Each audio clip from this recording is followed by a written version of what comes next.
Hello friends, ಇವತ್ತು ನಾವು capsicum ಪಲ್ಯ ಹೇಗೆ ಮಾಡೋದು ಮಸಾಲೆ ಹಾಕಿ ಅದನ್ನು ನೋಡ್ಕೊಂಡು ಬರೋಣ ಬನ್ನಿ. ಸಿಂಪಲ್ಲಾಗಿ ನೋಡಿ, ನಾನು ಫಸ್ಟ್ ಒಂದು ಸ್ವಲ್ಪ ಎಣ್ಣೆ ಹಾಕ್ಕೊಂಡು ಒಂದು ಕಡಾಯಿಯಲ್ಲಿ 1 ಸ್ಪೂನ್ ಕಡಲೆಬೇಳೆ ಹಾಕ್ಕೊಂಡೆ. ಅದು ಚೆನ್ನಾಗಿ ಹುರಿತೀನಿ. ನೀವು ಮಾಡಿರ್ತೀರಾ, ಸ್ವಲ್ಪ ಡಿಫ್ರೆಂಟಲ್ಲಿರುತ್ತೆ. ಇದು ಸ್ವಲ್ಪ ಡಿಫ್ರೆಂಟ್ ಫ್ರೆಂಡ್ಸ್. ನಾನು ಕಡಲೆಬೇಳೆ ಹಾಕಿದ್ದೀನಿ, ನೀವೆಲ್ಲ ಶೇಂಗಾ ಹಾಕ್ತೀರಲ್ವಾ. ಆಮೇಲೆ ಒಂದು ಸ್ವಲ್ಪ ಬ್ಯಾಡಿಗೆ ಮೆಣಸಿನ, ಇದು ಅಷ್ಟೊಂದು ಖಾರ ಇಲ್ಲ, ಒಂದು 5-6 ಮೆಣಸಿನ್ಕಾಯಿ, ಆಮೇಲೆ ಧನಿಯಾ 1 ಸ್ಪೂನು, ಆಮೇಲೆ ಒಂದು ಸ್ವಲ್ಪ ಉದ್ದಿನಬೇಳೆ, ಒಂದು ಅರ್ಧ ಸ್ಪೂನ್ ಉದ್ದಿನಬೇಳೆ, ಸ್ವಲ್ಪ ಜೀರಿಗೆ, ಆಮೇಲೆ ಸ್ವಲ್ಪ ಇದೆಲ್ಲ ಚೆನ್ನಾಗಿ ಸ್ವಲ್ಪ ಹುರ್ಕೊಳ್ಳೋಣ. ಸ್ವಲ್ಪ ಕೆಂಪಾಗೋ ತನಕ ಹುರ್ಕೊಂಡು ಅದ್ರ ಜೊತೆಲಿ ಒಂಚೂರು ಇಂಗನ್ನು ಹಾಕಬೇಕು. ಇಂಗನ್ನು ಹಾಕಿದ್ದೀನಿ ನಾನು. ಆಮೇಲೆ ಇಷ್ಟೇ, ಮಸಾಲೆ ಏನು ಜಾಸ್ತಿ ಏನಿರಲ್ಲ. ಸ್ವಲ್ಪ ಎಳ್ಳು, ವೈಟ್ ಎಳ್ಳು 1 ಸ್ಪೂನ್ ಆಗೋಷ್ಟು. ಇದನ್ನು ಚೆನ್ನಾಗಿ ಹುರ್ಕೊಂಡು ಲಾಸ್ಟ್ ಹಾಕಬೇಕು, ಯಾಕೆಂದರೆ ಇದೆಲ್ಲ ಚಿಟಿ ಅಂತ ಹಾರೋಗ್ಬಿಡುತ್ತೆ ಎಳ್ಳು. ಅದಕ್ಕೆ ಇದೆಲ್ಲ ಹುರಿದಾದ್ಮೇಲೆ ಲಾಸ್ಟ್ ಸ್ವಲ್ಪ ಹಾಕ್ತಾಯಿದ್ದೀನಿ. ಕರಿಬೇವನ್ನು ಹಾಕಿ ಎಲ್ಲದನ್ನು ಚೆನ್ನಾಗಿ ಹುರ್ಕೊಂಡು ಈಗ ಸ್ವಲ್ಪ ತಣ್ಣಗಾಗಲಿಕ್ಕೆ ಬಿಟ್ಟಿದ್ದೀನಿ. ನೋಡಿರಿ, ನಾನು 3 ಕ್ಯಾಪ್ಸಿಕಮ್ ತೊಗೊಂಡಿದ್ದೇನೆ. ದೊಣ್ಣೆ ಮೆಣಸಿನ್ಕಾಯಿ ಅಂತ ಹೇಳ್ತೀವಲ್ಲ, 3 ತೊಗೊಂಡಿದ್ದೇನೆ. ಅದನ್ನು ಕಟ್ ಮಾಡಿ ಇಟ್ಕೊಂಡಿದ್ದೇನೆ.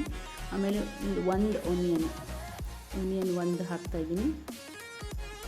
ಸ್ವಲ್ಪ ಕೊಬ್ಬರಿ, ಒಣ ಕೊಬ್ಬರಿ, ನಿಮ್ಮ ಕಡೆ ಇದ್ದರೆ ಹಸಿ ಕೊಬ್ಬರಿ ಯಾವುದೇ ಇದ್ರೂ ಸ್ವಲ್ಪ ಕೊಬ್ಬರಿನ ಹಾಕಿ ಒಂದು ಅರ್ಧ ಬಟ್ಲಾಗೋಷ್ಟು. ಒಂದು ಸ್ವಲ್ಪನೇ ಹುಣಸೆಹಣ್ಣು, ಚೂರು ಹುಣಸೆಹಣ್ಣು ತೊಗೊಳ್ಬೇಕು. ಸ್ವಲ್ಪ ನಂದು ಆದರೂ ಹುಳಿ ಹೆಚ್ಚಾಗಿಬಿಟ್ಟಿತ್ತು, ಇನ್ನೂ ಕಡಿಮೆ ತೊಗೊಂಡ್ರೂ ಒಳ್ಳೆಯದು, ತುಂಬಾ ಹುಳಿ ಆಗಿಬಿಡುತ್ತೆ. ಆಮೇಲೆ ಒಂದು ಕಡಾಯಿಲಿ ನಾನು 1 ಸ್ಪೂನ್ ಎಣ್ಣೆ, ದೊಡ್ಡ ಸ್ಪೂನಲ್ಲಿ 1 ಸ್ಪೂನ್ ಎಣ್ಣೆ ಹಾಕಿ ಒಂಚೂರು ಇದೆಲ್ಲ ಹುರ್ಕೊಂಡು, ಸಾಸಿವೆ ಕಾಳು ಜೀರಿಗೆ ಎಲ್ಲ ಹುರ್ಕೊಂಡು, ಚೂರು ಈರುಳ್ಳಿನ ಒಂಚೂರು ಫ್ರೈ ಮಾಡ್ಕೊಳ್ಳೋಣ. ಕರಿಬೇವನ್ನು ಫ್ರೈ ಮಾಡ್ಕೊಳ್ಳೋಣ. ಎಲ್ಲದೂ ಚೆನ್ನಾಗಿ ಫ್ರೈ ಮಾಡ್ಕೊಂಡಾದಮೇಲೆ ಫ್ರೈ ಮಾಡ್ಕೊಳ್ಳೋಣ ಸರಿಯಾಗಿ. ಫ್ರೆಂಡ್ಸ್, ಫಸ್ಟ್ ಟೈಮ್ ನನ್ನ ಚಾನಲಿಗೆ ಬಂದಿದ್ದೀರಾ ಅಂದರೆ ಕನೆಕ್ಟ್ ಆಗಿರಿ, ಸಬ್ಸ್ಕ್ರೈಬ್ ಹಾಕ್ಕೊಂಡು ನೋಡಿರಿ. ಅರಿಶಿನ ಹಾಕಿದೆ ನಾನೀಗ. ಎಲ್ಲದೂ ಒಂದು ಹಾಕಿ ಸ್ವಲ್ಪ ಫ್ರೈ ಮಾಡಿಕೊಂಡು ಕಟ್ ಮಾಡಿ ಇಟ್ಕೊಂಡಿರೋ ಕ್ಯಾಪ್ಸಿಕಮ್ಮು ಹಾಕ್ತಾಯಿದ್ದೀನಿ. ಚೆನ್ನಾಗಿ ಇದನ್ನು ಸ್ವಲ್ಪ ಫ್ರೈ ಮಾಡ್ಕೋಬೇಕು. ಫಸ್ಟ್ ಇದನ್ನು ಚೆನ್ನಾಗಿ ಬೇಯಿಸ್ಕೋಬೇಕು. ಮಿಕ್ಸ್ ಮಾಡ್ಕೊಳ್ಳೋಣ, ಚೆನ್ನಾಗಿ ಮಿಕ್ಸ್ ಮಾಡ್ಕೊಂಡು ಬೇಯಿಸ್ಕೊಳ್ಳೋಣ.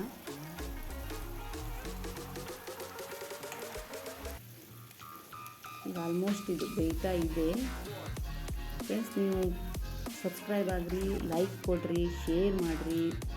ಇಷ್ಟ ಆದರೆ ವೀಡಿಯೋನ ಒಂದ್ಸರಿ ಟ್ರೈ ಮಾಡಿರಿ, ಪಲ್ಯನ. ಯಾಕೆಂದರೆ ಇದು ಕಡಲೆ ಬೀಜ ಅಂದರೆ ಶೇಂಗಾ ಹಾಕಿಂತೂ ಎಲ್ಲರೂ ಮಾಡ್ತಾರೆ. ಸ್ವಲ್ಪ ಈ ಕಡಲೆಬೇಳೆ ನಮ್ಮ ಕಡೆ ಹೀಗೆ ಹಾಕಿ ಮಾಡ್ತೀವಿ ನಾವು ಮಸಾಲೆನ. ಉಪ್ಪು ಟೇಸ್ಟಿಗೆ ತಕ್ಕಷ್ಟು ಉಪ್ಪು ಹಾಕಿದ್ದೀನಿ. ಚೆನ್ನಾಗಿ ಫ್ರೈ, ಇದು ಬೆಂದಿದೆ ಈಗ, ಆಲ್ಮೋಸ್ಟ್ ಬೆಂದಿದೆ. ಈಗ ನಾವು ಏನು ಮಸಾಲೆ ಹುರ್ಕೊಂಡಿದ್ವಲ್ಲ ಅದನ್ನೆಲ್ಲ ಮಿಕ್ಸರಲ್ಲಿ ಪೌಡ್ರ್ ಮಾಡ್ಕೊಳ್ಳೋಣ. ಅದಕ್ಕೆ ನೀರು ಹಾಕಿದ್ರೆ ಹಾಗೆ ಪೌಡ್ರ್ ಮಾಡ್ಕೋಬೇಕು. ಪೌಡ್ರ್ ಹಾಕೋಣ, ಇದೆಲ್ಲ ಚೆನ್ನಾಗಿ ಮಿಕ್ಸ್ ಮಾಡ್ಕೊಂಡು ಪೌಡ್ರ್ ಮಾಡಿಕೊಂಡು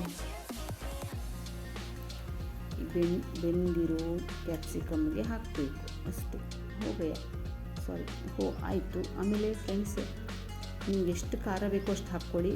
ಇದು ದೊಣ್ಣೆ ಮೆಣಸಿನ್ಕಾಯಿ ಏನು ಖಾರ ಇರಲ್ಲ. ಮೆಣಸಿನ್ಕಾಯಿ ನಮ್ಮ ಇಷ್ಟದ ಪ್ರಕಾರ ನಾವು ಖಾರ ಹಾಕ್ಕೋಬೋದು. ಚೆನ್ನಾಗಿ ಮಿಕ್ಸ್ ಮಾಡಿಕೊಂಡು ಸ್ವಲ್ಪ ಮಿಕ್ಸ್ ಮಾಡೋಣ, ಚೆನ್ನಾಗಿ ಬೇಯಿಸೋಣ. ಸ್ವಲ್ಪ ಫ್ರೈ ಮಾಡೋಣ, ಚೆನ್ನಾಗಿ ಬೇಯಿಸೋಣ. ಫ್ರೆಂಡ್ಸ್ ನೋಡಿ, ಚೆನ್ನಾಗಿ ಅನಿಸುತ್ತೆ. ಒಂಥರ ರೊಟ್ಟಿಗೆಲ್ಲ ತುಂಬ ಚೆನ್ನಾಗಿರುತ್ತೆ, ಸೈಡ್ ಡಿಶ್ ಆಗಿ ಚೆನ್ನಾಗಿರುತ್ತೆ. ನೀವು ಒಂದ್ಸರಿ ಟ್ರೈ ಮಾಡಿ ನೋಡಿ. ಇಷ್ಟ ಆಯಿತು ಅಂದರೆ ಶೇರ್ ಮಾಡಿ. ನಮ್ಮ ಕಡೆ ಹೀಗೆ ಮಾಡ್ತೀವಿ. ಮತ್ತು ನಾವು ಯಾವ್ದಾದ್ರು ಫಂಕ್ಷನಲ್ಲೆಲ್ಲ ಮಾಡೋದಿದ್ರೆ ನಾವು ಈರುಳ್ಳಿ ಹಾಕಲ್ಲ. ಯಾವುದೇ ಫಂಕ್ಷನಲ್ಲೂ ಹಬ್ಬ ಹರಿಗಳ ದಿನಗಳಲ್ಲಿ ನಾವು ಈರುಳ್ಳಿ ಹಾಕಲ್ಲ, ಹಾಗೆ ಮಾಡ್ತೀವಿ. ಆದರೆ ನಾನು ಇವತ್ತು ಈರುಳ್ಳಿ ಹಾಕಿ ಮಾಡಿದ್ದೇನೆ. ಸ್ವಲ್ಪ ನೀರು ಹಾಕಿ ಬೇಯಿಸ್ಕೊಳ್ಳೋಣ. ಚೆನ್ನಾಗಿ ಮಿಕ್ಸ್ ಮಾಡ್ಕೊಂಡು ಬೇಯಿಸ್ಕೊಂಡು ಒಂದು 5 ನಿಮಿಷ ಚೆನ್ನಾಗಿ ಮಿಕ್ಸ್ ಮಾಡಿ ಬೇಯಿಸೋಣ. ತುಂಬ ಟೇಸ್ಟಿಯಾಗಿರೋ, ಈಸಿಯಾಗಿ ಮಾಡುವಂಥ ಒಂದು ಕ್ಯಾಪ್ಸಿಕಮ್ ಪಲ್ಯ. ಮಕ್ಕಳೆಲ್ಲ ತಿನ್ನಲ್ವಲ್ವ, ಹೀಗೆ ಮಾಡಿದ್ರೆ ಸ್ವಲ್ಪ ತಿಂತಾರೆ. Thank you friends.